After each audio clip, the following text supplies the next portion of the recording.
Welcome to all of you in front of your computer screens in the region to our third session of the Qudra 2 Resilience Dialogue series. Welcome, Ahlan wa sahlan, hoş geldiniz bi sahati. As you might recall from the previous two sessions, the overall online dialogue series focuses on key topics, challenges and successes in the response to the crisis in Syria and Iraq. Our online dialogue session today deals with working together for youth development, a topic that I'm sure you will agree has gained even more importance during the COVID pandemic. My name is Eva Augustin. I am the CEO of a company that supports philanthropy in the Arab world and founder of the Arab Country Facilitators Network. I have lived and worked in the Arab world for the last 3 decades and gained insight into employment promotion during my time as program manager in East Africa in the 1990s. Together with Sami Hirani, I have the pleasure to lead you through the series of web-based dialogues for practitioners. This meeting is held in English, Arabic, Kurdish, and Turkish, and you can choose your language by clicking on the interpretation icon in the bottom bar in front of your screen. Before we have a closer look at the agenda of today's online meeting, I would like to give the floor for a welcome to Martin Linden, the dialogue coordinator of Qudra 2 program.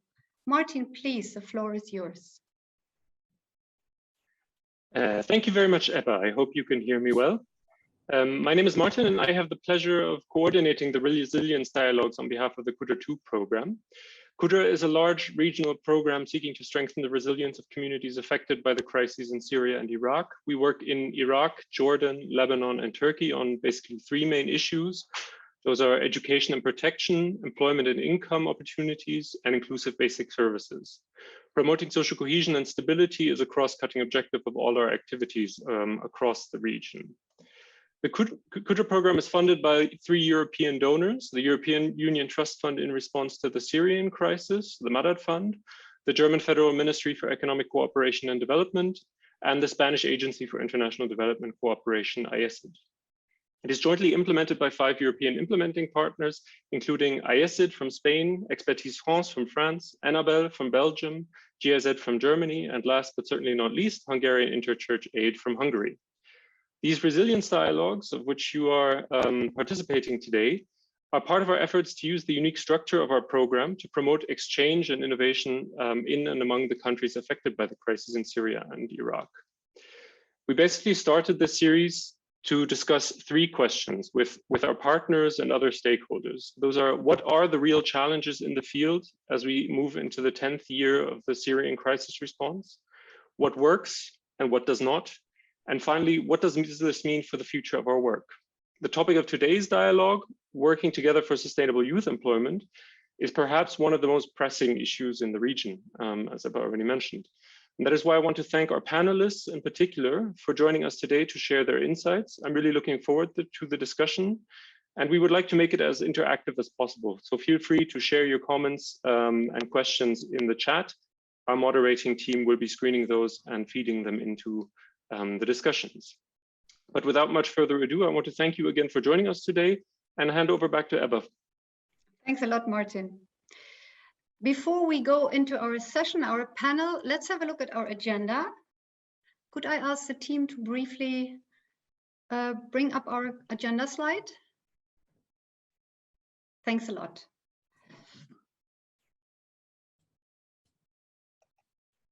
So as you see, it's a pretty straightforward agenda. We start with our kickoff and welcome notes. From there, we move into a panel discussion, which, as I mentioned, will be facilitated by Sami Hirani. We have a plenary discussion with Q&A that includes all of you in front of your screens. We will close with a summary of today's discussions and agreements, and hopefully also some conclusions, with a thank you note and a closure. And as Martin has already mentioned, please take an active part from the very beginning of the panel discussion by joining us with comments in the chat. We would like to also, before we start with the panel, go over a few housekeeping notes. So as I mentioned already, for your choice of language, click on the icon bar in the bottom. I hope you have found this all. There is a note, I think, by somebody who's struggling with the sound, but I hope we get him back. For questions and comments, as I noted already, please make as much use of the chat interface as you can do. It is important that from the very beginning, we have your comments, your questions, and your input. Please also abide by online ethics and etiquette or netiquette.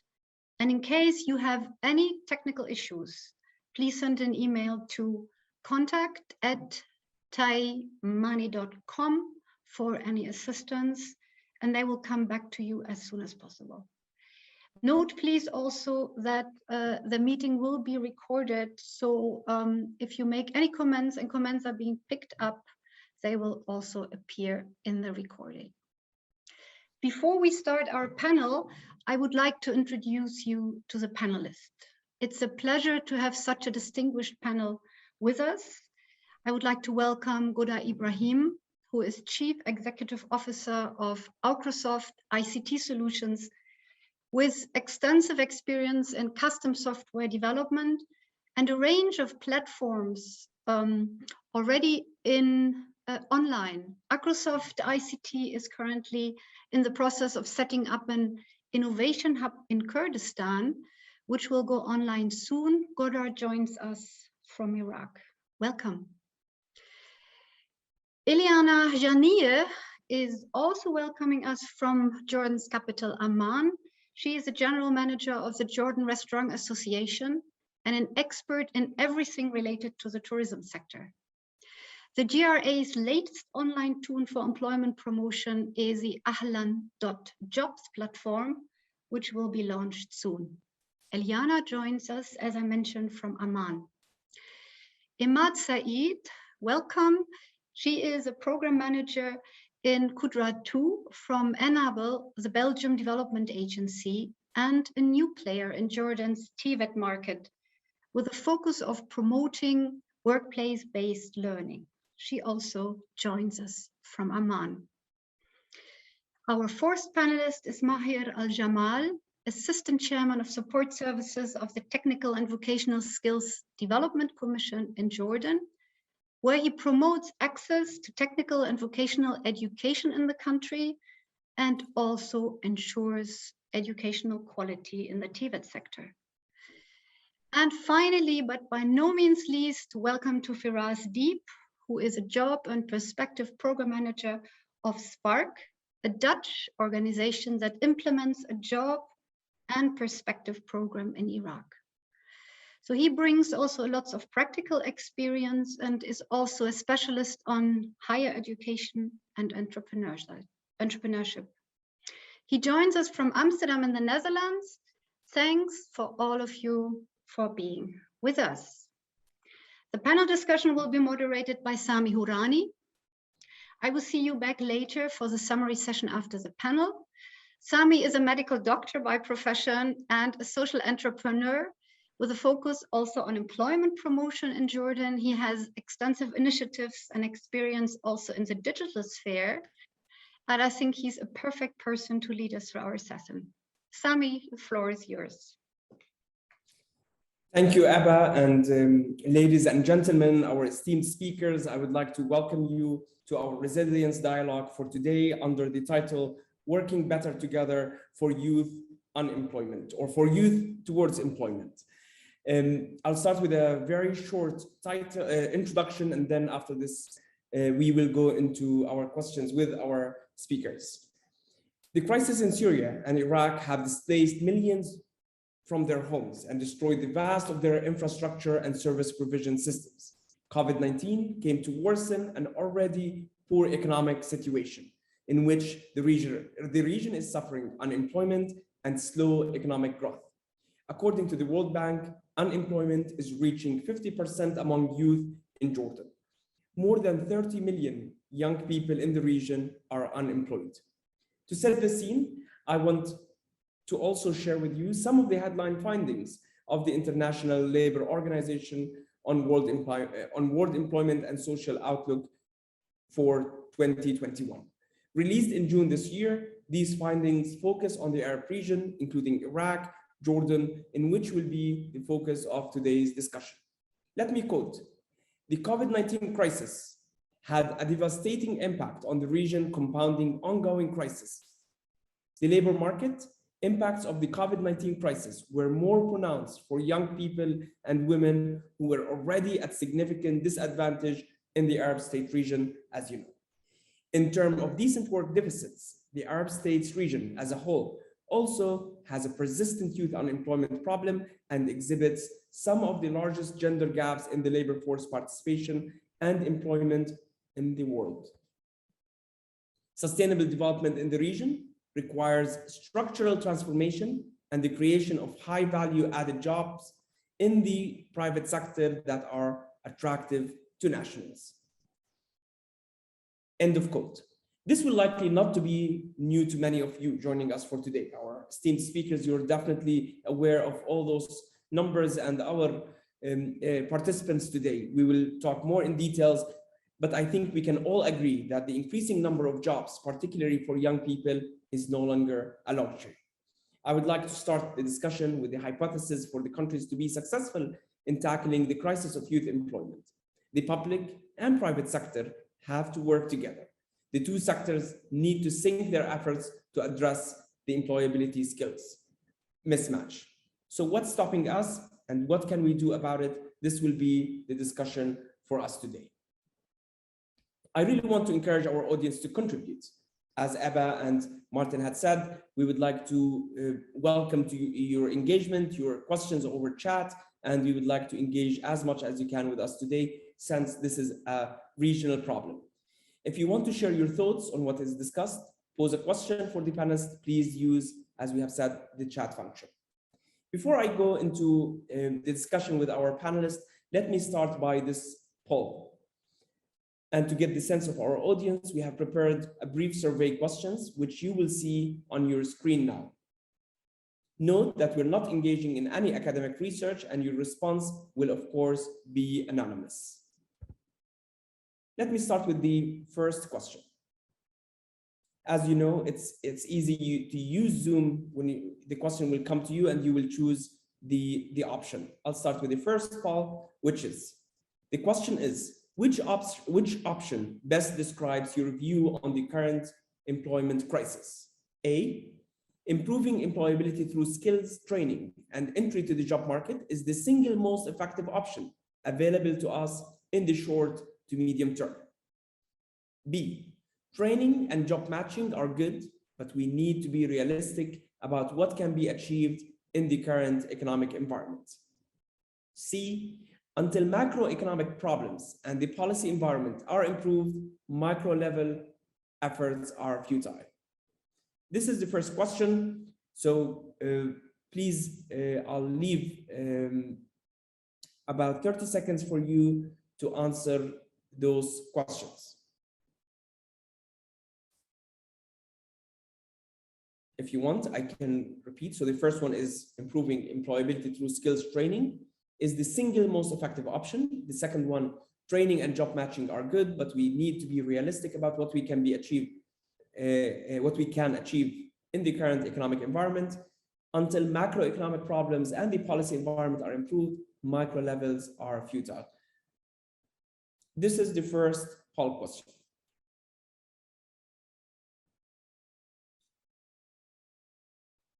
I'll move to the second question, and I'll be sharing with you results after the poll and during the sessions to know your opinion on those questions. The second question, in your view, which is the biggest single obstacle to better public-private cooperation for youth employment? You can only choose one, as the previous one. A lack of trust and willingness to cooperate between the public and private sector in education, training, and employment promotion. B, a lack of joint strategic vision for public and private sector. C, lack of effective institutions and mechanisms such as business associations, sectoral skills councils to make cooperation a success. D, lack of available funding for joint initiatives. A, B, C, D. Again, we will have 30 seconds to answer those questions. Again, looking at the available options that we have. The first one is talking about trust and willingness on the cooperation between the public and private sector.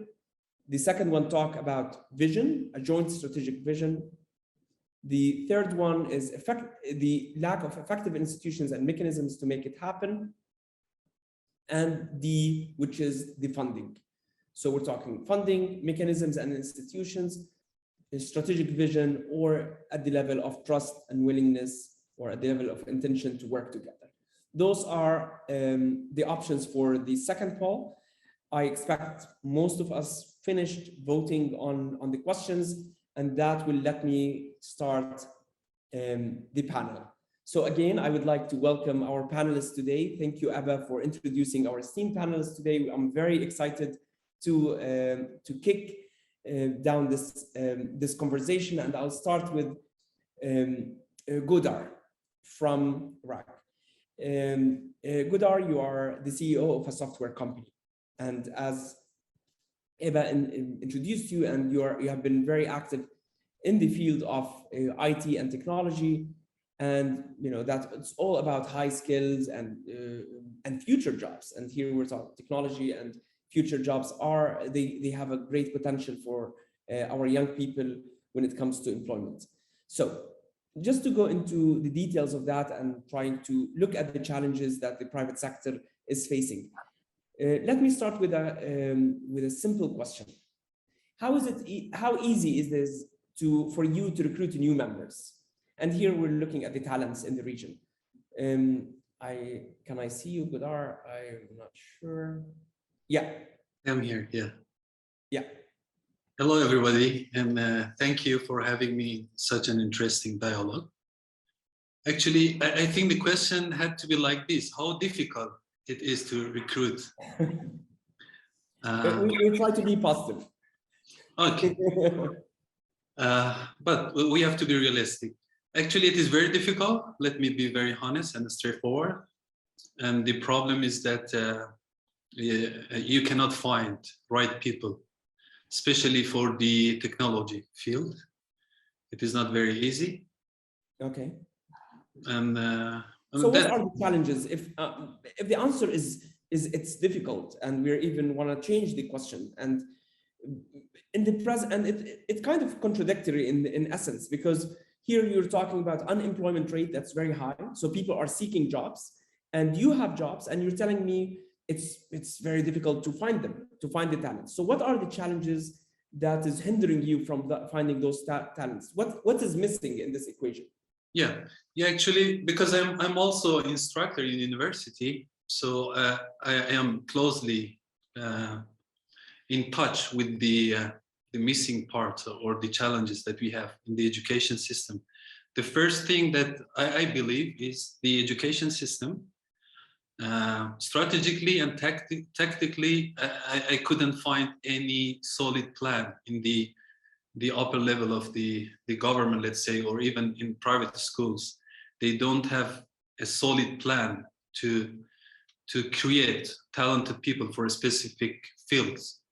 So as far as I know, there is no, let's say, academic research or survey that they know what are the gaps exactly, how many people we need for each field. So they make plans accordingly. This is what I have seen. So I think this is the main reason, because of the education system. Because as I said, also I am instructing in university, but I have tried to take part as my role, because I am my background is from business and practically developing softwares. So I know what are the trends, what are the gaps. So I'm guiding my students what to do and how to prepare for jobs. But in general, there is no such thing in the education system. Yeah. So you're basically doing it at a very individual level, singular level. And just to summarize what you have been telling us, so the problem is mainly in the outcomes of education. So we have mismatch between the outcomes of education and the needs of the job market. And in addition, we also have a problem at the level of the universities and the academic institutions getting more scientific or academic research on what are those gaps. So we are in the blind. Yeah, exactly.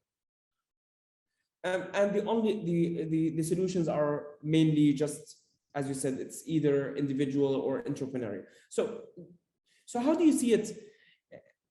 Is there any other challenges? I mean, away from the educational outcomes, do you see any other challenges?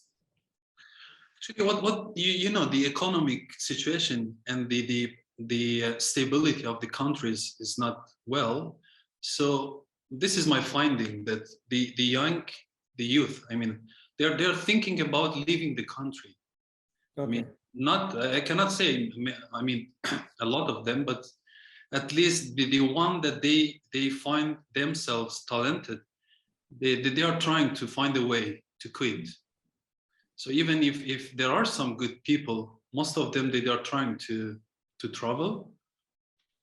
And the one that you are trying to, I mean, the other one that they are staying in the country, they are either already being hired by other companies, or some of them in our company. So in general, we have lack of talented people. So, and I can add another thing. Yeah. You know, I believe that one of the solutions is to have more vocational institutes instead of universities, because the education system, first of all, it is very long, so it will take time to prepare the resources, and they are studying a lot of general topics that they might not even use in their career. So if you have vocational institutes, they can, in very short term, they can prepare the resources. Okay, so also we have a problem not only for the educational outcomes and even the talents that somehow they made it and they identified the gaps, they're also leaving the country. So it's no longer competitive for them to stay and to work for local companies. So what do you do? How do you run your company? Yeah, actually, I was lucky, you know, we are an old company. I have very good senior developers, but when I'm trying to expand the company, I am facing this issue. So what I am doing, recently we have tried to outsource some of our development activities to other countries. And also, I am lucky that I am in the university, so I am preparing some of my students in second stage. I'm telling them that these are the gaps, prepare yourself, I'm guiding them, then I'm hiring them. So personally, okay, I can solve my problem, but in general, if your plan is to hire, I mean, a number of people, you will get. Okay. So you're the first one that I usually talk with or moderate, and like you don't go directly and you blame the government. So as an entrepreneur, how do you evaluate the cooperation between the public and private sector generally to solve and promoting the issue of youth unemployment? What is missing in your opinion? Actually, let's have a look at the ecosystem. I mean, because I have studied and I have conducted research about the ecosystem, the entrepreneurship ecosystem, and the job creation business models. I can say that there is no link between government and private sector. Okay. No link. There is no link. There is no link between universities or institutes, academic institutes, and private sector, and you know, the three stakeholders that they have to be gathered together: government, university, and private sector. Till now, there is no solid link or integration between these three stakeholders. But I should say that the new government, since they have focused on first modernizing the government services, and second, they have focused on fixing the job creation issue in Kurdistan. So I guess that they are doing something, but till now we have not seen any output. Okay, I'm definitely coming back to you with more questions. Maybe it will be more on what are the solutions, and maybe we'll will tackle some of the how we can solve this problem. But I will move to our second panelist, Ilyana. But you know, Qudra had said about the, so I see Ilyana. Yeah, with so you. Ilyana, we're both in Jordan. Yeah. You represent the hospitality sector in Jordan, a sector that offers entry points for many young people, as we know, in Jordan and outside of Jordan. But True. the COVID-19 pandemic had really bad effect on this sector in general, worldwide, and specifically in Jordan. And you know, we heard from Qudra that we have an issue with vocational academies, so I'll maybe take this question to you as well, what's going on. But before we zoom into those questions, from your opinion, from your perspective, what are the challenges of youth employment in Jordan, and if you can reflect to the region? Sami, first of all, thank you all for having me on this panelist. It's really important for me to talk more about the hospitality industry and unemployment here in Jordan. In general, the turnover of employment in Jordan in hospitality industry is really high. Before COVID-19, to be honest, we didn't have unemployment in the hospitality industry. We have shortage of people who are talented and skilled that we need to work in the hospitality industry.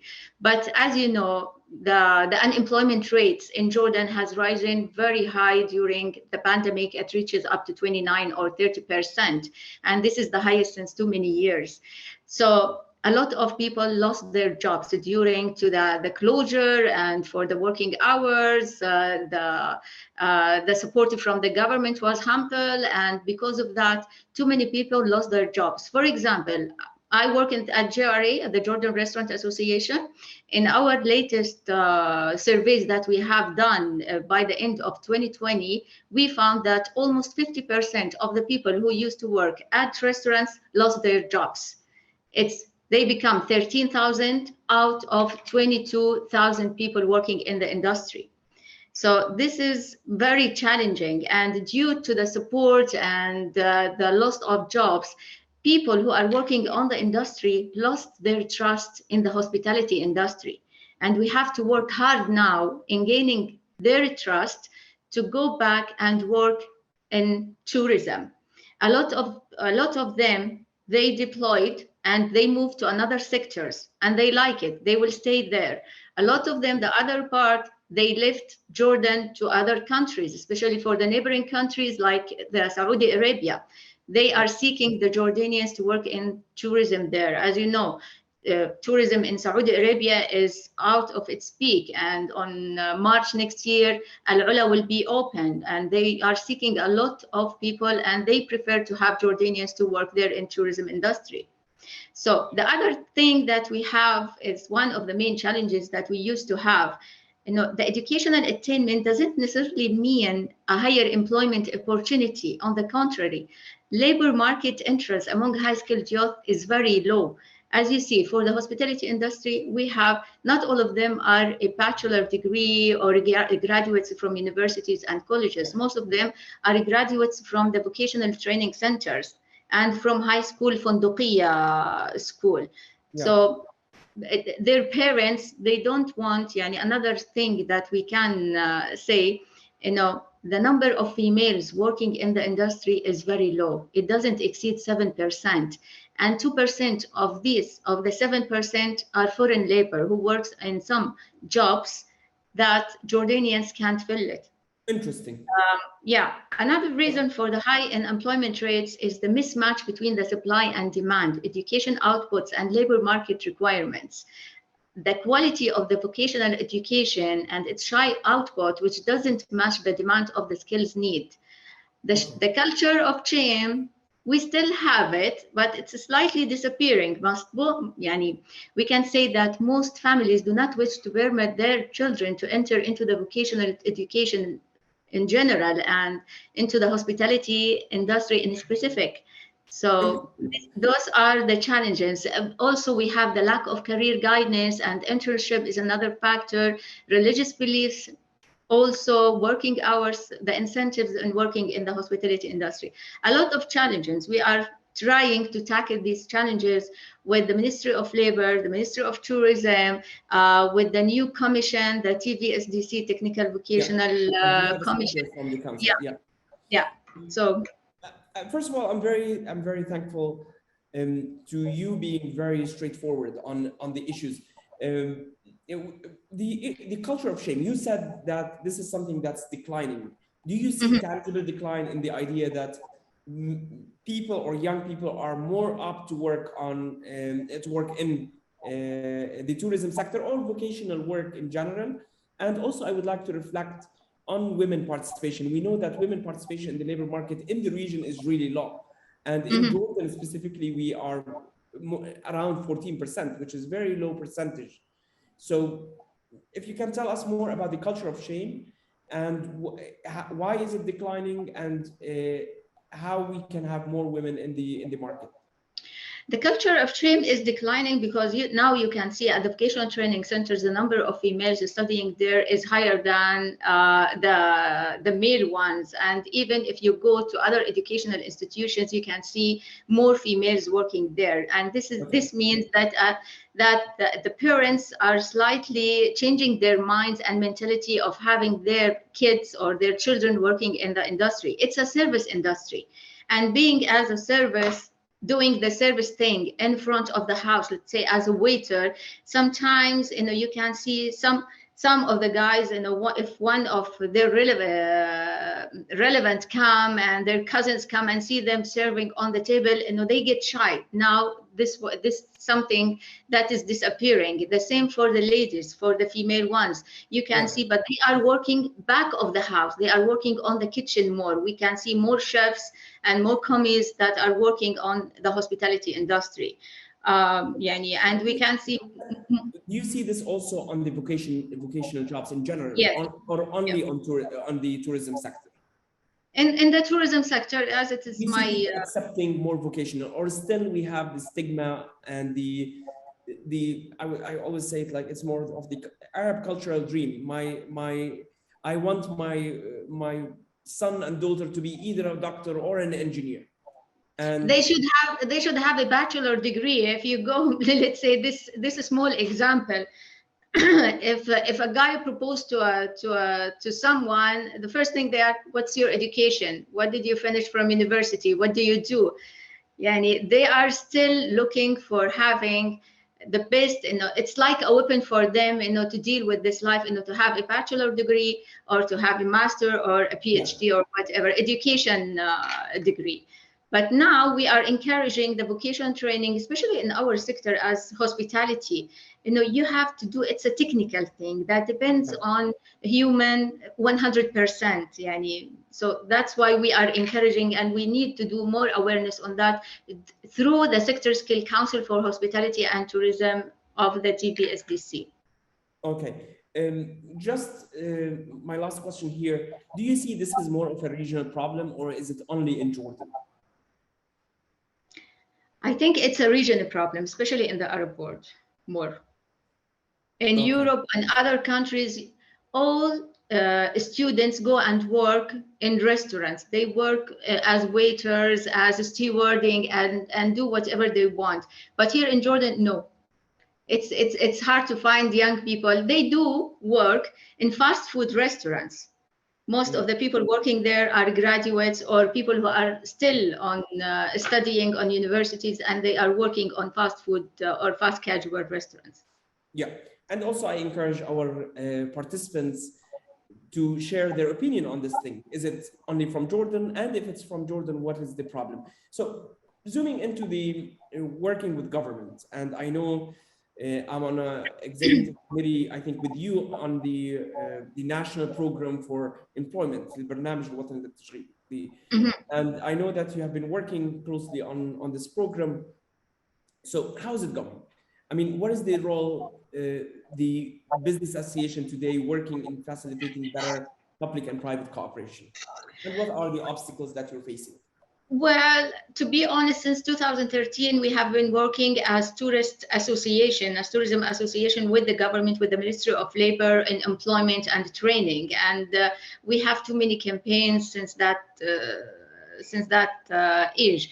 Unfortunately, because there were a lack of coordination and unifying all the efforts to have a solid campaign that at the end results on employing a lot of people rather than having them trained, have the training, and then they are not committed to work and finish their, let's say, their 1 year employment. So this was one of the main issues. And the government, thankfully, in the new program we have before the civil service program, unfortunately, it wasn't successful one for me as Jordan Restaurant Association and the tourism industry.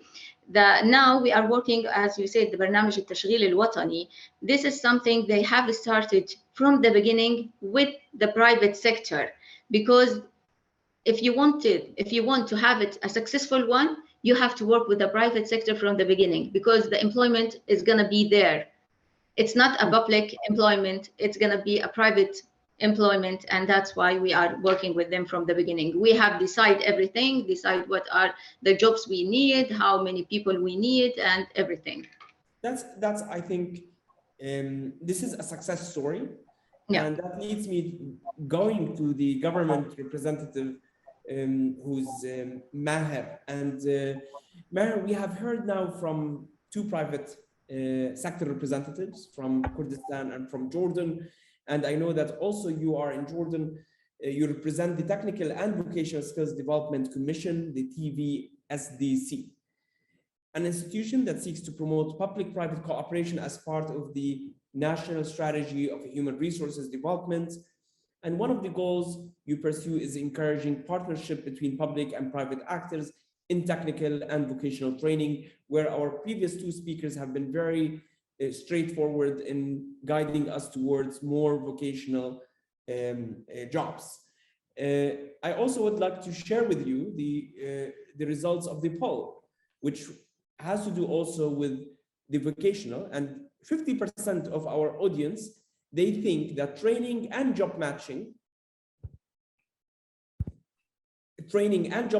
are good, but we need to be realistic about what we can be or what can be achieved in the current economic environment. 50%. The second one, 33%, they think that improving employability through skill training and entry to job market is the single most effective option available for us in the short or medium term. So we're talking about still around 30% they think that the skills and preparing for the job market is crucial, but also 50% they think it's bigger than that. So what is your perspective? What do you think? What are the challenges, and how can you address the results of the poll and what our speakers had told us? مساء الخير جميعا، واشكركم على اتاحه هذه الفرصه. بدايه، من اهم التحديات التي تواجه يعني مزودي التدريب او المؤسسات التي تعنى بدعم مشاريع التدريب والتشغيل المهني والتقني، واحنا احد هذه المؤسسات. فمن اهم اهدافنا احنا كهيئه تنميه وتطوير المهارات المهنيه والتقنيه دعم وتمويل مشاريع وبرامج ومبادرات التدريب المهني والتقني المؤدي الى التشغيل او المؤدي الى خلق فرص عمل للشباب. من اهم التحديات خلينا نحكي اللي بتواجهنا في هذا القطاع انه خلينا نتكلم بصراحه انه ما في موائمه بين مخرجات برامج التدريب والتشغيل المهني والتقني ومتطلبات سوق العمل. هذا ما حذانا انه احنا كمؤسسه حكوميه انه نبلش نشتغل على هذه الفجوه، انه نعمل مجالس قطاعيه حتى نشوف القطاع الخاص وجهة نظرهم، كيفية تفكيرهم، احتياجاتهم، لأنه يعني بشكل واضح الآن القطاع الأكثر تشغيلا هو القطاع الخاص، ومخرجاتنا إحنا كهيئة مسؤولة عن تنظيم العمل المهني والتقني أو مسؤولة عن مزودي التدريب أو مسؤولة عن موضوع التدريب المهني والتقني. بعتقد إنه القطاع الخاص هو الشريك الأساسي في هذه العملية، لأن مخرجاتنا بكل حيثياتها سوف يتلقاها القطاع الخاص. فيما يخص هذا الاستبيان، أنا برأيي أنه ممكن يكون الإجابة الأصح خليط بين إجابتين، اللي هي تطوير منظومة التدريب المهني والتقني، خصوصاً بوجود الشريك الأساسي اللي هو القطاع الخاص، بما يتوائم مع احتياجاته الفعلية ويتوائم مع التطور التكنولوجي اللي عمال بيزيد كل يوم. بالتالي يجب أنه يكون مخرجات التعليم، حتى التعليم الأكاديمي مش التعليم المهني والتقني، يجب أن يكون في موائمة بين مخرجات التعليم الأكاديمي المسؤولة عن الوزارات غير وزارتنا مع متطلبات سوق العمل. يعني في بعض التخصصات باعتقادي أنه يجب أن تغلق، في بعض التخصصات يجب أن يكثف عليها العمل. يجب أن يكون في دراسات قطاعية لتحديد الفجوة بين العرض والطلب في بعض القطاعات حتى يتم التركيز عليها، سواء تمويليا أو دعما أو تهيئ البنية التحتية والبنية الاقتصادية والبيئة الاقتصادية لهذه القطاعات. رقم 2، يعني الشق الثاني اللي يجب أن يتواكب مع تطوير عملية التدريب والتأهيل للشباب الباحثين عن العمل، موضوع أنه البيئة الاقتصادية، خصوصا بعد جائحة كورونا. كثير من المؤسسات وكثير من العمل الخاص اتأثر، فبالتالي أنه حتى لو عندي عنصر مدرب وما له فرصة عمل بسبب أنه البيئة الاقتصادية فيها ضعف، فبالتالي أنه راح تكون فرصته قليلة جدا بالتوظيف. خصوصا أنه لو بدنا نتكلم اليوم في موضوع الريادة وريادة الأعمال إنه المبنية على تدريب صحيح، والمشاريع الصغيرة والمتوسطة في ضوء بيئة اقتصادية صعبة، أعتقد كمان هاي المشاريع تأثرت كثيرا. بالتالي نسب البطالة زادت بشكل ملحوظ خلال السنتين الماضيات. يعني إحنا لنا تجارب كبيرة مع القطاع الخاص، منهم مثلا جمعية المطاعم والفنادق اللي هي الآن ترأسها ست إلينا، وهي يعني كان لها تجربة مع تمويل مشاريع من خلال الهيئة عندنا. ما قبل كورونا خلينا نكون واضحين وصريحين، كان في فرص عمل في المجال السياحي بشكل كبير، تم العمل مع القطاع الخاص وحصر احتياجاتهم وبناء برامج تدريبية بناء على هذه الاحتياجات، وكان في قصص نجاح صراحة. بحكم جائحة كورونا خلال السنتين الماضيات الوضع تأزم كثيرا، يحتاج حلول بشراكة عدة جهات، سواء كانت قطاع خاص أو قطاع عام أو منظمات أهلية، لتنمية البيئة الاقتصادية وتطوير عملية التدريب والتعليم المهني والتقني. That's great. You have mentioned the mismatch. You have mentioned what you have been working on trying to provide the skills or the employability skills and preparing young people, whether in the vocational jobs or in the academic sectors, maybe closing some specialties.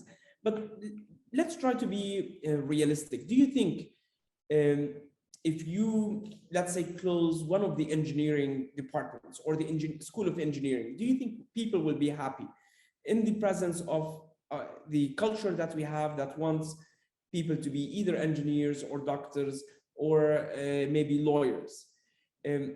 Do you think as much as you work on maybe doing the sectoral studies, letting people know that those are the future specialties, those are the future jobs, do you think people respond? And why would they respond? How would you make them respond? الآن في بعض التخصصات وصلت مرحلة الإشباع، فالمتوفر في السوق حاليا من هذه التخصصات يفوق الطلب بأضعاف أضعاف. بالتالي انه يعني لا اقول انه نغلق هذه التخصصات، يمكن نقول تقنين هذه التخصصات مبدئيا وتوجيه الشباب الى تخصصات فيها فجوه بين العرض والطلب. يعني الطلب الموجود بيكون اضعاف العرض الموجود حاليا في السوق. يعني الان هذا احنا تداركناه في شيء اسمه الدراسات القطاعيه. عملنا دراسات قطاعيه، هي دراسات تقيس الفجوه بين العرض والطلب، وحددنا القطاعات ذات الأولوية. معنى قطاع ذو أولوية هو القطاع الذي يولد أكبر عدد من فرص العمل في الوقت الحالي، يتم توجيه الشباب لهذا القطاع ويتم تكثيف البرامج التدريبية التي تكسب الشباب الخبرة اللازمة لإدخالهم سوق العمل في هذه القطاعات. فيعني لا أقول إنه نغلق هذه التخصصات تقنينها. Yep. Do you think the problem is among youth themselves or their parents? Who are the ones that you want to convince? هو المشكلة إنها جاي خليط بين أولياء الأمور والشباب. إحنا ما زلنا عندنا ثقافة العيب. في بعض الشباب إنه بيعتبر القبول في بعض المهن يعني إنها ذات مستوى اجتماعي قليل، بالتالي هو يعني بيستحي أو يخجل إنه يشتغل في هذه المهن. فهي الثقافة ما زالت موجودة. وفي ما زالت الثقافة الموجودة عند الأهل إنه زي ما تفضلت زميلتنا إلينا إنه أنا ابني لازم يكون طيار، لازم يكون طبيب، لازم يكون مهندس، أما باقي التخصصات يعني ببعد عنها. في حين إنه هذه التخصصات اللي هي التقليدية بين مهندس وطبيب وكذا الآن أصبحت مشبعة، والسوق في عدد كبير من العاطلين العمل يحملون شهادات الجامعية الأولى، وربما يعني شهادات بعد الشهادة الجامعية الأولى، لدرجة أنهم لا يجدون فرصة تدريب حتى مش فرصة عمل. But that's something maybe I'll come back with you with another question on how we're addressing this. But let me share with you the second poll results, and that will lead me to the second question to you, or maybe third or fourth. The second poll was asking what is the biggest single obstacle for more public-private cooperation for youth employment? The number one result was, and took 42%, is the lack of effective institutions and mechanisms such as business associations, sectoral skills councils to make cooperation a success. So basically, and most likely that was regional, that what is the role of your institution, sir, is exactly what people thought is lacking. The second one was a lack of a joint strategic vision for public and private sector. So 17% for A and D. So people were split between the trust and willingness and the fund. It was equal for them. So most of the people think that there is trust, there is available funding, but the problem is the mechanisms, institutions, and the strategic vision. And that leads me to asking you, is there a common vision between the public and private sector? In your opinion, is there trust? And what are the mechanisms that enables you to work together, which is exactly what you do in your institution? الآن يعني سوف أتكلم عن تجربة الآن نحن نقوم بها. منذ نشأة الهيئة أو تحول صندوق التشغيل والتدريب والتعليم التقني المهني إلى هيئة تنمية وتطوير المهارات، تم إنشاء ما يسمى مجالس المهارات القطاعية، وهي مجالس مشكلة بكاملها من القطاع الخاص. هذه المجالس معنية بوضع الكفايات المهنية المطلوبة في البرامج التدريبية بما يتوائم مع متطلبات سوق العمل في القطاع الخاص. فالآن أصبح من يضع البرامج التدريبية هم القطاع الخاص أنفسهم. رقم 2، الحكومة الآن تحاول أو تسعى إلى تمويل بعض البرامج التدريبية، وهي برامج التدريب في مواقع العمل. هذه البرامج تمول من الحكومة لصالح القطاع الخاص، وخصوصا للشباب حديثي التخرج خلينا نقول أو عديمي الخبرة في مجال معين. تقوم الحكومة بدفع تكاليف التدريب لمدة معينة لحين اكتساب هذا الشاب أو الباحث عن عمل للخبرة المطلوبة ليقوم بالأعمال المطلوبة منه من رب العمل وهو القطاع الخاص. وهاي المشاريع ممولة عندنا يعني أو بلشنا تمويلها من 2005، وفي عندنا قصص نجاح كبيرة في هذا المجال، منها مثلا مشروع الفروع الإنتاجية أو الساتلايت يونت أو المشاريع التي تنفذ مع نقابات أو وزارات أو أي شركات أو أي مؤسسات أو أي مظلات في القطاع الخاص. Thank you, Maher الجمل. Come back to you with other questions and to share with us more the mechanisms. But due to the time that we have, I will move to our panelists, or to the rest of our panelists. And here we move also with moving from the challenges.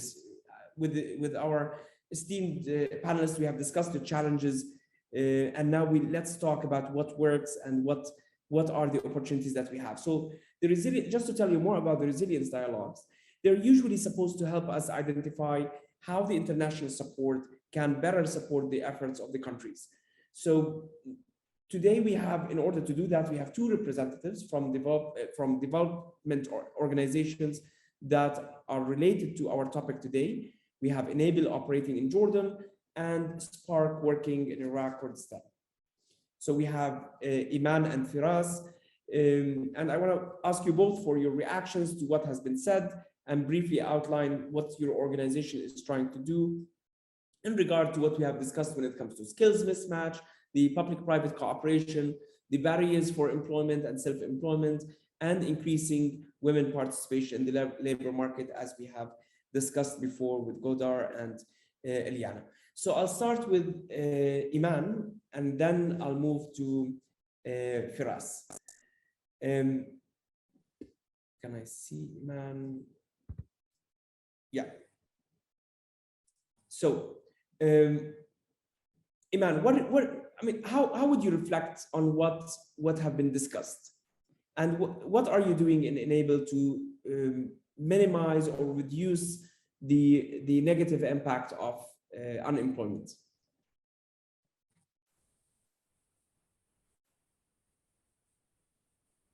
ما في صوت.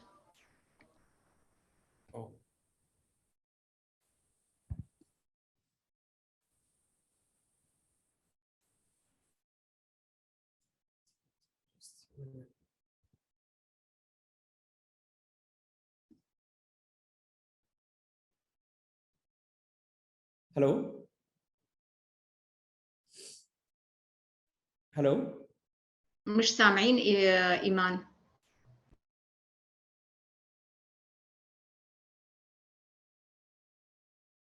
Iman, can you hear us? Maybe you need to unmute yourself. We cannot hear you still.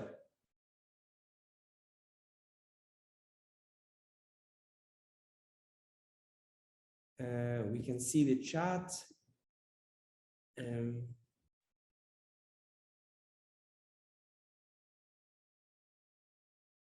Okay, let me move to Firas. It seems that the Iman has a problem with the sound. So Firas, are you with us from Spark? Yeah. Hello, Sami. Do you hear me? Yeah. Welcome to the panel, Firas. And I'll move with the same questions to you. I mean, we have been hearing about all those challenges in the employment sector, also some ideas, some mechanisms of public-private cooperation. What are you doing in Spark? And what works in your opinion? All right. Actually, as everyone said, I agree with most of the points has mentioned. Especially in our region, the youth are facing a lot of challenge finding jobs for several reasons. Our young graduates, for example, they are not ready for the labor market. 60% of the companies that we communicate with them, they indicate that they find hard time to find the right person for the right job. The gap between the higher education and the labor market are so big before COVID, and now it's much bigger. Not to mention the infrastructure, all these challenges related to being ready for this digital transformation are not really in place. What Spark and most of the international organizations are doing, we are trying actually from Spark perspective to bridge the gap between the higher education and the labor market. Is through trying to work together with the universities, career development center inside the university to prepare the student more to be ready for that work. Because we see that digital literacy should be like always there. So digital skills, it's not any longer complementary for the students, it's really essential. So we are working on that, enhancing and developing these digital skills for the young people. focusing on the woman, because yeah, we see the gender inequality are there in this region. So that we are also trying to do matching through internship program. Even after COVID, our plan was to do a physical internship. After COVID, we tried to do like a digital internship program where we are matching companies to with young people to work through internet as any digital work, like our meeting now. So a lot of things happening actually after COVID, but still I would say a lot of local national authorities and organizations are not coping with that.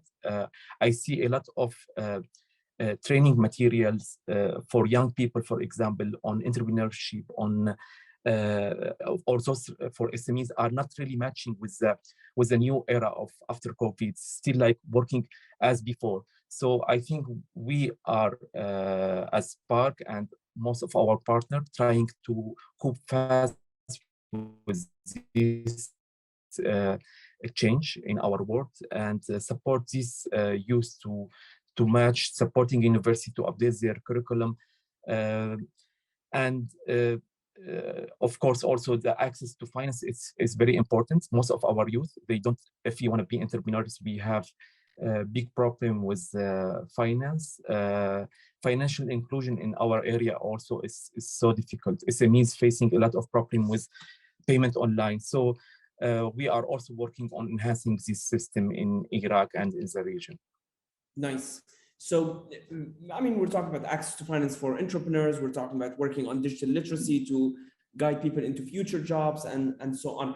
And there is also one of the bottlenecks for people, and Eliana had mentioned it, which is the career counseling and the career counseling thing, which is today we have a problem. And I see also a comment from one of our audience today that he's mentioning that there is one of the issues that people need to change their career or their specialty in order to find a job. Do you work on career counseling, on helping young people discovering what they want and following their passion before they go into the job market? So is that question to me? Yes. Okay. Of course, like not Spark doing that, we are supporting the career development centers inside the university to do that job. So how they can prepare and provide good information for those young people to find this job. But still, like the capacity is very, very low in the region, I would say. We are still in the process and the phase of building the capacity of our partner university to be able to provide this consultation to our students. That it's a huge delay in the system. Yeah. So that's why also the new graduates are not able easily to find jobs. They are not, they don't have the, the information about the labor market, about the trend businesses. Digitalization are not exist still. That from the student side and the university side, not to mention the other side, the SMEs also are not facing a lot of problems on transferring themselves to be more digital and host more employee skills people. These matchings we are doing, we are bridging these gaps through matching program between through the internship program, supporting the university to be ready for providing these services for the student. But I would say still at the early stage at these moments, especially in Middle East region, Iraq and Lebanon, Jordan. Great. I'm not sure if Iman can hear us or she's ready. Can you hear me, Sami? Yes. Yes, perfect. Thank you. Sorry about this. Yeah. I would like to have your reflections on what has been said, on the challenges, and what kind of solutions and what are you doing currently with Enable, and how we can make it work. Sure. Okay, sorry again for the muting. Okay, well, actually, yes, I'm, to some extent, I'm happy to hear some of the challenges, because I feel that that the approach that Enable is currently working on is addressing some of them. So, and I'm very grateful for what I've heard from the panelists, and I'm very happy to be among these panelists, because it seems like some of the initiatives are on the right track, especially the involvement of the private sector, and at least in Jordan, because I'm not really very well aware of what's happening in Iraq. But just to say, we've, lots of big things has been repeated. Mismatch, yes, mismatch. I mean, Ilyana said mismatch. Mr. Qudra also said mismatch. Some of the sectors are lacking certain skills, others are overloaded. So I think what's important for us as players in the sector is to ensure that the approach we're addressing the sector is the correct approach. And in my opinion, in our opinion, as Qudra 2, especially under specific objective 2, is basically to look at skilling with the right approach. And when I say the right approach, we perceive this as a holistic approach, Sami and others. So holistic approach means that the ecosystem, we need to work with the ecosystem, not just on skilling. Yes, part of this is skilling. We are training under our component, but Qudra also has other components with GIZ, of course.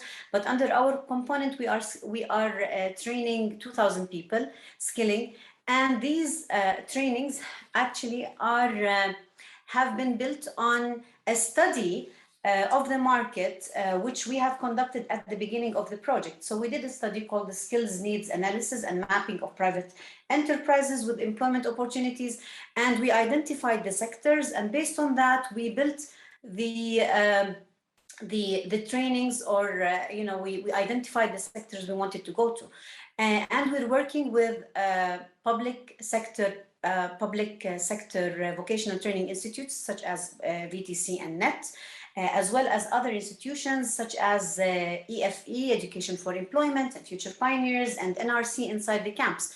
So we're working with a team of organizations that are experts in the field based on identified approaches. I think also, if you allow me, I think what we've talked about in terms of private sector involvement is key to our approach. So first of all, Ilyana, among others, have been very, very active with us from the beginning of the project for example, working on the work-based approach, work-based learning approach. So basically, we've built a model where we have emphasized the role of the private sector in delivering some of the trainings at their companies. And this is where, the model was not created by an external party. Instead, it was put together with the private sector. So active people like Ilyana and others have been participating in the development of such a model, which is now a final product, which we are trying to integrate through the program. So we are working with the private sector to ensure that they are ready to receive trainees. We work with the vocational training institutes, once again emphasizing the word quality, because Ilyana also mentioned quality. So there's a mismatch and there's the quality also. Like, what is the quality of the graduates of vocational training institutes? And so we're trying to look at this holistically. We're working with the private sector, with the vocational training institutes, as well as on skilling, ensuring that the private sector is involved throughout the whole process, from the beginning, through in the design of the courses, which we have done a training last week that involved also the private sector in the design of 2 training programs that will be delivered by NET. So this is where, we see this as a successful partnership. That actually affirms what one of our audience, Khalil Azar, he also said, in terms of vocational and tech training, I believe that the private sector has the strongest ability to direct and create training. public sector, civil society, and funds should support the private sector employers to create their own extensive training, professional training programs. So that also goes with the approach involving the private sector at the core. I'm going to open the discussion. We would like to open it for the audience, so we receive more questions, and I have got some questions that I will share with you. But I will also open I would like to open it for to go just at the, I would say, outskirts of the topics. And I want to go back to Qudra, asking him about future jobs. One of the main entry points for the job market are future jobs. And I think currently we are talking about present jobs rather than future jobs. So are we ready to compete for them? Are we ready to export our talents to start directing them and then export our talents to compete for future jobs in the region and in the world? Yeah, actually, I think you are mentioning maybe the new technologies and the future jobs, which and most of them, they are related to AI and new technologies like cryptocurrency and blockchain. Actually, in our region, I think we are in very early stage of technology. So we still are dealing with mismatch problem, which is already might be, to some extent solved in developed countries. But as our private sector company, we have started working on this. That's why, we have established a new sister company, specifically working on AI and data science, because we know that the future jobs will be, the trend is going that way. Yeah. I see Aliana's hand has been going up and down. I think if it was True. she would have definitely a very tired hand because she has been raising it for a long time. No, so, it's okay. It's okay, Sami. There is some comments on what Maher have said, and also Iman. When I talk about the quality of the vocational trainings, the main concern is we have the programs, we have the curriculums, we have great things, and we are now working as a Sector Skill Council, being a part of the Sector Skill Council from the beginning in 2018. We are developing now the National Occupational Skills Standards. But the main issue, if we have all this package, we need qualified trainers at the vocational training centers and other institutions. This is one of our main issues that we are always calling for, is to have a train for trainers. This is something. I think this goes directly to Maher. I want you to finish. Yeah, to Maher. And we as a private sector, no. We as a private sector, we call for having a school for trainers. We should have a pool of very qualified trainers in order to give a quality of training in the vocational training centers and other public and private also training providers centers. So this is one issue. The other thing I second on what Maher has said, there is a big cooperation between the TVSDC and the Sector Skill Council. Even though we are advisory consultation committees, but at least we have it. We are on the right track. We are going to reduce the gap between the supply and the demand. We have done too many studies since 2018 with the National Human Resources Development Center, and prior to COVID-19, during COVID-19. So there is a lot of studies, and the work-based learning, this is something we are pushing as private sector through the Sector Skill Council, that the برنامج التشغيل الوطني, it's a training, it's a theoretical training, and then we have the practical training. It's a work-based learning. So why not implementing what we have on the floor? I think I'll take your questions to Maher, especially the quality assurance and the training. I also have another question to him.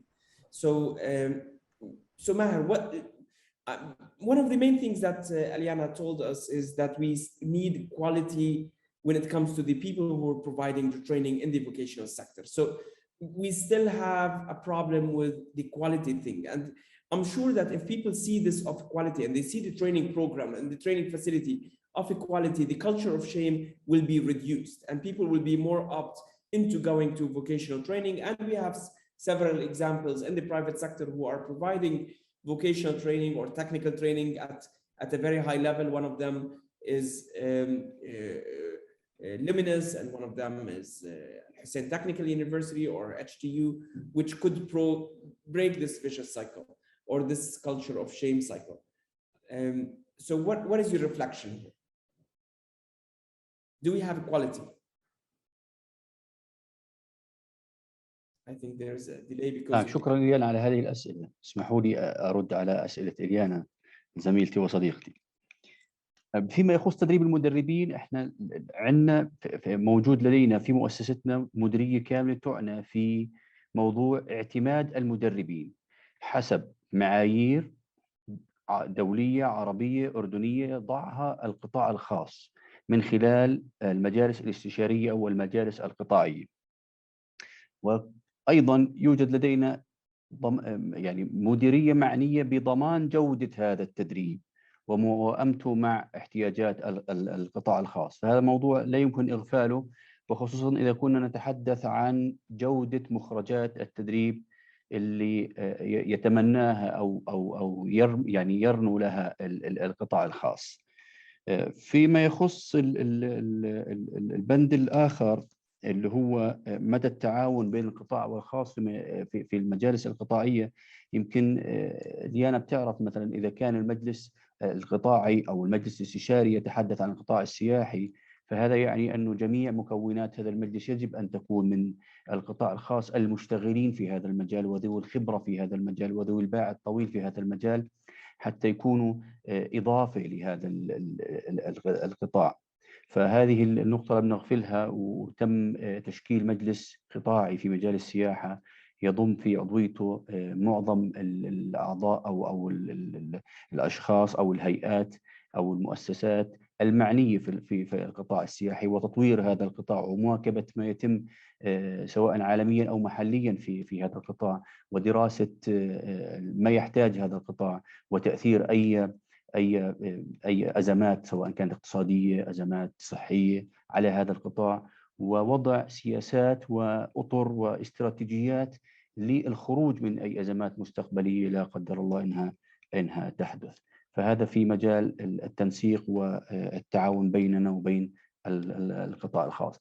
أضف إلى ذلك أنه الهيئة من أحد أدوارها دعم وتمويل مشاريع ومبادرات التدريب والتعليم التقني والمهني، وأحد هذه المشاريع أو هذه القطاعات كانت يعني ذات أولوية عليا في التمويل والدعم قطاع السياحة، لأنه كان قطاع حسب الاستراتيجية الوطنية للسياحة كان يحتاج الآلاف من الأشخاص المؤهلين والمدربين، وهذا كان على عاتق الهيئة أنه يتم تدريب وتأهيل هؤلاء الأشخاص بالتعاون مع القطاع الخاص.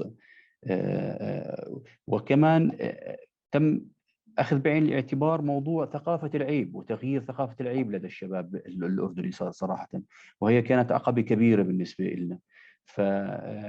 يعني ممكن إنه الظروف الاقتصادية الآن أجبرت الشباب إنه يشتغلوا في مهن لم يتوقعوا إنه يشتغلوا فيها سابقا، وإحنا كمان كان في دور الإرشاد المهني اللي هو يعتبر جزء من عمل الهيئة لبيان إنه ممكن أن تكون الشهادة الجامعية الأولى أو الشهادة الأكاديمية ليست الطريق إلى فرصة العمل، إنما التدريب المهني والتقني هو الطريق إلى فرصة عمل لائقة تضمن له معيشة كريمة لحامل هذه الشهادة التدريبية.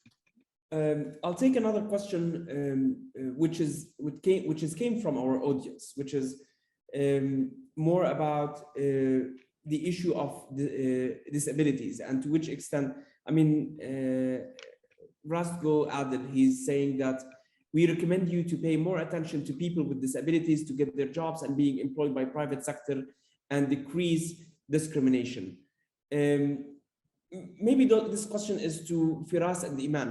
And we're pressured with time. I think we have less than 5 minutes to end with your final remarks. But quickly, if Iman and Firas can reflect on the issue of disabilities, and also I would like to reflect if you have some insight on the issue of internships, the need for practical experience before entering the job market. As we know that the job market always needs experience, and this is what's lacking. I'll start with Iman.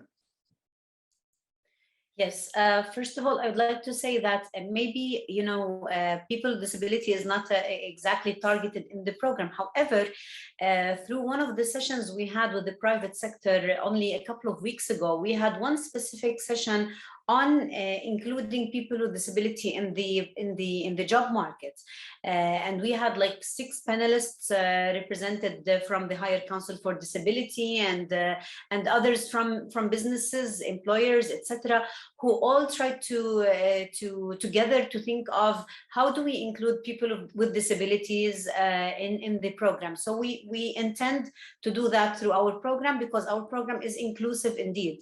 So we just make sure that whenever we announce, whenever we do any programs, that we do them in an inclusive way. So we allow definitely the opportunity for everyone from the communities to participate in the program. So and your other question was about the internships, the role of internships in order to enter the job market. We know that there is thank you, Sami. That's actually work-based learning for us, because work-based learning is basically you do part of the training in the training institute, and the other part is at a company, and this is a very important part to enhance employment opportunities, because when people go to do internships or work-based learning, basically there is an increased chance to be employed, and this is a requirement through our programs. 50% work-based learning. Thank you. I'll move to Firas with the same question, but also I have another question for him regarding the English language, since they're working with students directly. So Firas, if you have any reflections on the issue of disabilities and the inclusion in general, and inclusion of people of disabilities, and the issue of internships.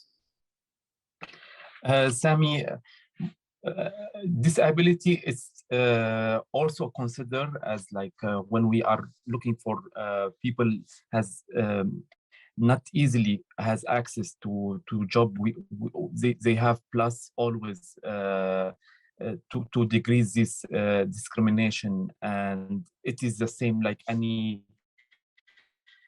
when we are working with vulnerable groups as refugees, women. So we try always those people to support them and give them the priority.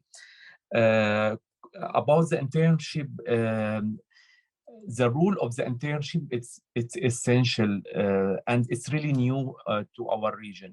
Most of the companies, they don't know about the internship programs, or they don't have any internship program. Also, like the university, they don't promote it inside the university. In Spark, we work on internship programs since long, but since COVID, we face a lot of problem, like because internship should be physical present of the student inside those companies. So we switch it completely to be digital. So we match students, for example, in Baghdad, working with companies in Erbil, and it's working very well. And most of the company were very happy about this experience working with interns, and the same with the interns, they got a lot of experience.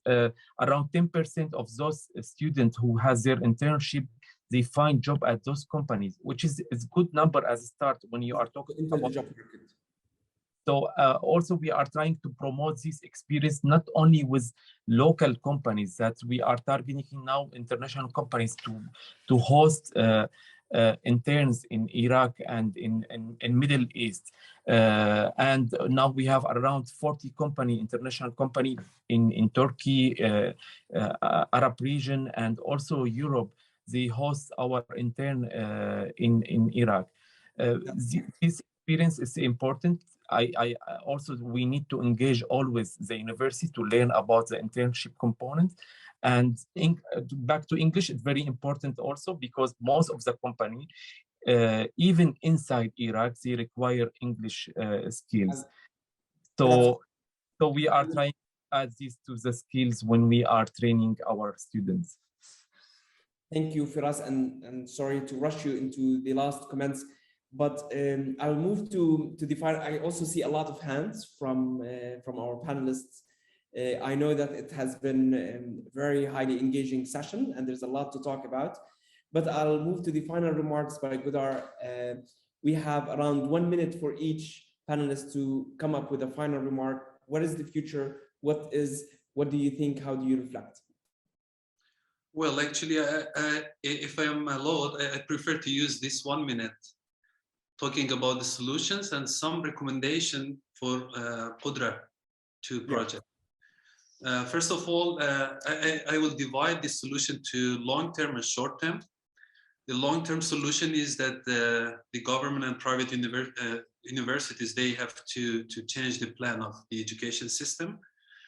And the government has to focus on vocational institutes instead of focusing, most on the universities, and also training centers or academies.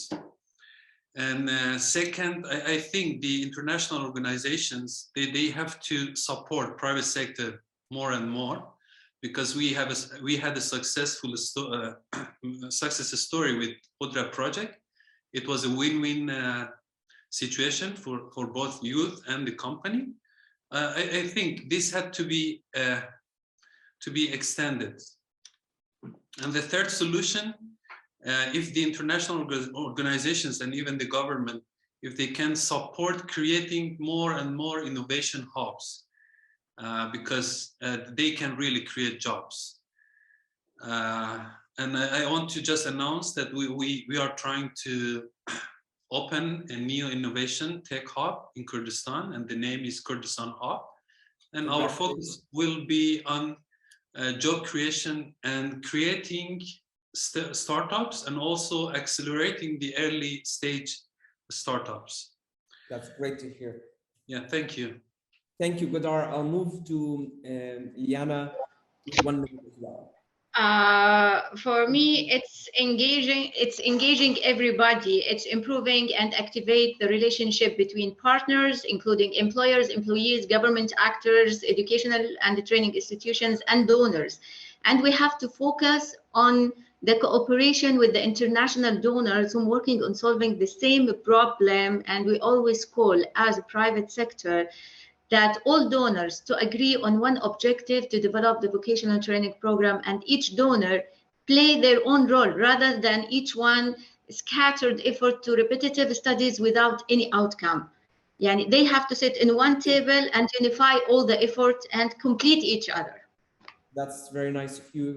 Very to the point. We're talking about syncing and working together. Maher.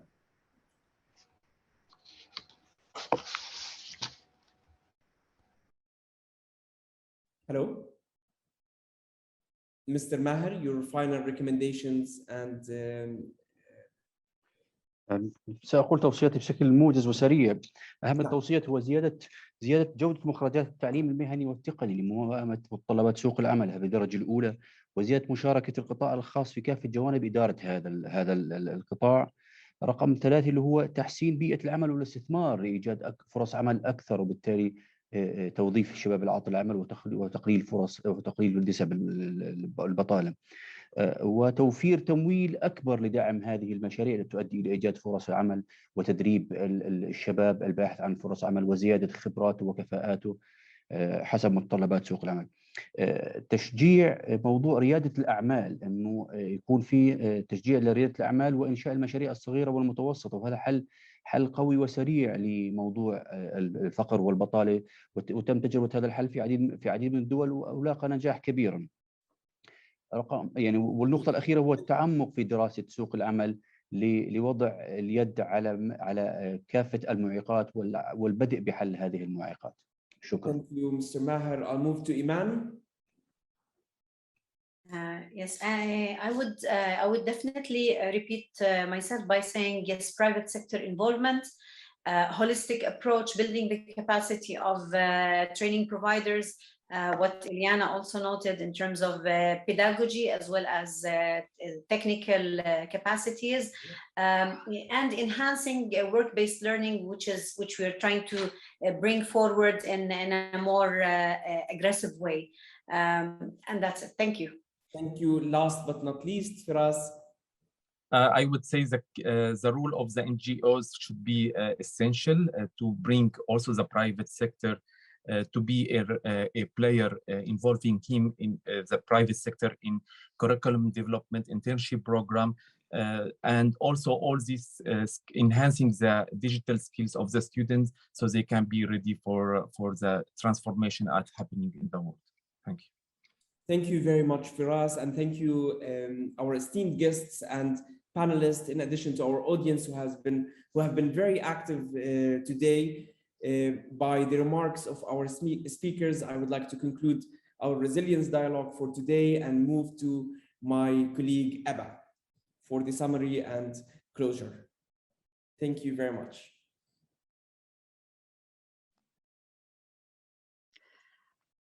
I hope I'm back on, right? Perfect. Thank you very much, everybody. This has been a very active and interactive session. That leaves me a little, hardly any time really for a summary. So I will skip it this time. My papers are here. They will feed into the report. So no summary now, but you will receive a short report and it will be provided to everybody who has registered on the website of the Resilience Dialogue. And of course, everybody who has registered on the website for any further information. The link to the website should now be posted on the website. Through your registration, you will also receive updates on the next session of the online dialogues. And that's it from my side. On behalf of the organizers, I would like to thank the panelists for their expert input and their sharing their experiences with us. Thanks to the participants for your time, contribution, and important questions raised. There was a lot of activity in the chat. Thank you so much. We look forward to continuing our discussion in the next online dialogue of this series. Be sure to check our website when the next dialogue is scheduled. On a final note, this is a third online dialogue of a series. So like in every previous dialogue, your feedback is important to us so that we are able to tweak the structure of the session and potentially also take key issues in the respective sessions that are upcoming into consideration. We have prepared a short poll with 5 questions that will take you less than 5 minutes to answer it. The poll will be uploaded now, and as the previous one, it is in the 4 languages of our session and pretty self-explanatory to fill. Thanks in advance. Have a great rest of the day. Thanks to everybody and goodbye.